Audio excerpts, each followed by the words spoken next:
December. And some of you will remember when the Voyager went around the world. When did they go around? Most people don't answer that. They chose the third week of December, we chose the first week of December. They actually took 9 days and 5 minutes, so they were slower than we were.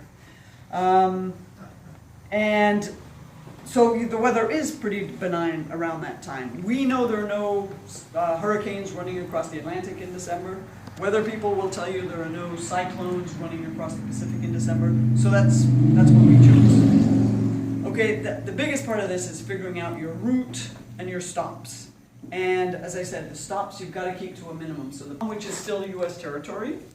Then we start running into different continents, different countries, airspace requirements, permit requirements. Things start getting a little bit more difficult.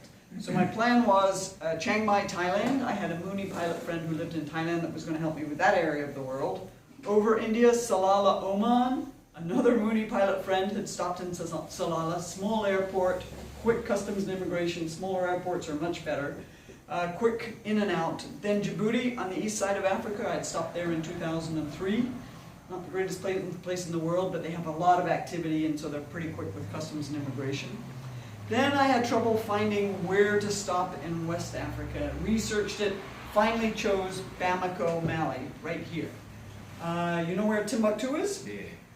Right next to that. So good, a lot of tourism going on, quick customs and immigration back then. Right now there's a civil war going on, so you don't want to go there. But back then, very active and quick customs and immigration. Then the Cape Verde Islands are off the west coast of Africa, then back to Orlando.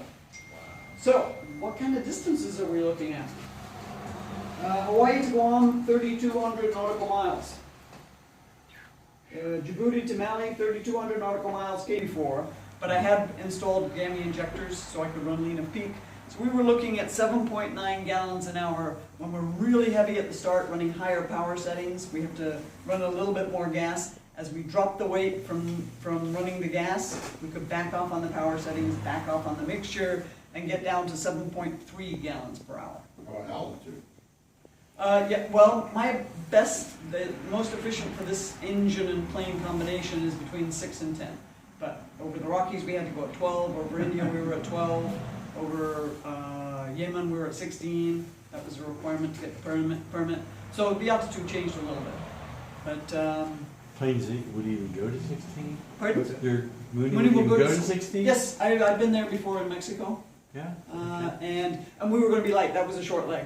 So we weren't going to be full the one time we had to. And that was just for the permit. We went up there, we asked